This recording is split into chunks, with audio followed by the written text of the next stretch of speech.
ہوتا ہے اسے ملکul موت آتی ہے اور آ کر کے ملکul موت روح قبض کر جاتی ہے. اسے جو ہے دنیا سے جانا پڑتا ہے, اسے بیوی اور بچوں کو چھوڑنا پڑتا ہے, اسے دنیا کا موہ اور مایا کو چھوڑنا پڑتا ہے, اسے دنیا کی کاروبار کو چھوڑنا پڑتا ہے, اسے دنیا کی دولت کو چھوڑنا پڑتا ہے, وہ دنیا کی پونجی کو چھوڑنا پڑتا ہے, وہ دنیا کے عیش عشرت کو چھوڑنا پڑتا ہے.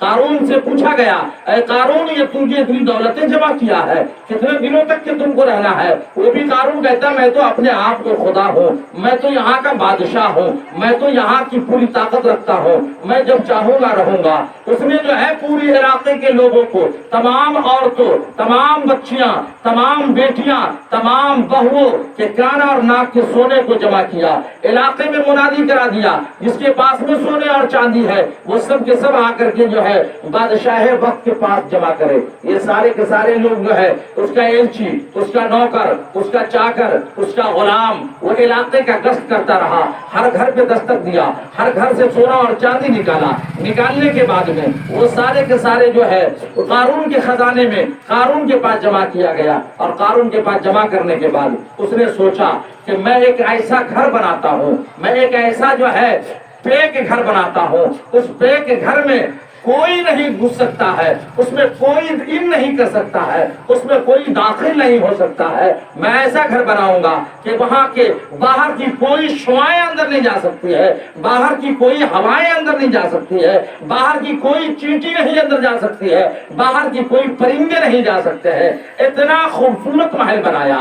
اور اس نے جو ہے دنیا میں جو ہے محل بنا کر کے کہا میں اسی میں ہمیشہ رہوں گا, موت ہمیں آ نہیں پائے گی, موت ہمیں چھو نہیں پائے گی, موت ہمیں آ کر کے ٹچ نہیں کر پائے گی. مگر میرے پیارے محترم, محل تیار ہو گیا, مکان تیار ہو گیا, بلڈنگ تیار ہو گئی, رہنے کا استبن تیار ہو گیا, رہنے کا گھر تیار ہو گیا, رہنے کا دولت گدا تیار ہو گیا, رہنے کا مکان تیار ہو گیا, رہنے کا بیت تیار ہو گیا, رہنے کا جو ہے اپنا جو ہے جھوپڑی تیار ہو گیا. اور جھوپڑی کو سونے اور چاندی, ہیرے اور جواہر سے بنا رہا ہے. بنانے کے بعد میں اے میرے پیارے محترم اب دیکھو کیا ہوتا ہے.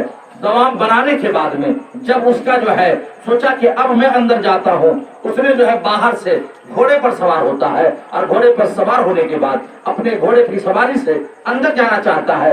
گھوڑے کا 2 پیر اندر ہے اور 2 پیر باہر ہے. اللہ کے حکم سے حضرت اسرائیل علیہ السلام ملکul موت حضرت اسرائیل علیہ السلام اپنی جو ہے پوری شان بان آن کے ساتھ میں وہ قارون کے پاس پہنچا. اور پہنچنے کے بعد میں کہا کہ اے انسان ٹھہر جا, اے بادشاہ زمانہ ٹھہر جا, اے بادشاہ وقت ٹھہر جا, اے قارون ٹھہر جا. اب تھوڑی تم سے گفتگو ہے. بولے کہ میرے پاس ٹائم نہیں ہے, میرے پاس وقت نہیں ہے, میرے پاس بات کرنے کا کوئی جو ہے سمے نہیں ہے. تمہیں بات کرنا ہو تو فرصت میں آنا, تمہیں بات کرنا ہو تو ٹائم نکال کے آنا, تمہیں بات کرنا ہو تو بعد میں آنا, ابھی میرے پاس وقت نہیں ہے. آپ نے کہا کہ تمہیں بات کرنی ہوگی, پتا ہے میں کون بول رہا ہوں, میں ملکul موت ہوں. میں کون ہوں؟ ملکul موت ہوں. اتنا کہنا تھا. اس کی ساری بلڈنگوں کی خواب چکنا چور ہو گیا. اس کی جو ہے خواب عیاشی نیست و نابود ہو گئی. اس کی خواب مسرت پانی میں مل گیا. اس کا بنایا ہوا سونے چاندی کا محل یوں دھرا کے دھرا رہ گیا. اور 2 ٹاپ گھوڑے کا اندر ہے اور 2 ٹاپ باہر ہے.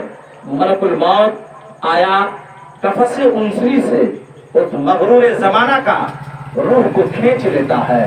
اب وہ بلڈنگ کے اندر نہیں جا سکتا, وہ بلڈنگ کے اندر نہیں جا گیا, بلکہ وہ باہر ہی وہ ڈھیر ہو گیا. علاقے میں شور ہو گیا, قارون کو موت آ گئی. زمانے میں علاقے منادی کرا دیا گیا, قارون مر گیا. میرے پیارے محترم, کسی کا غرور نہیں رہا ہے, کسی کا گھمنڈ نہیں رہا ہے. پیسے ہو گیا غرور نہ کرو, پیسے ہو گیا گھمنڈ نہ کرو. اس لیے کہ بڑے بڑے پیسوں والے کو غرور کو اللہ چکنا چور کر دیا ہے. بڑے بڑے پیسے والے کو اللہ تعالیٰ ملیا میٹ کر دیا ہے. رستم و سکندر جتنا پیسہ اور قارون اور شداد و نمرود کی طرح تمہارے پاس دولت کا خزانہ نہیں ہے, تمہارے پاس دولت کا انبار نہیں ہے. تم اپنی دولتوں پر نہیں اترانا,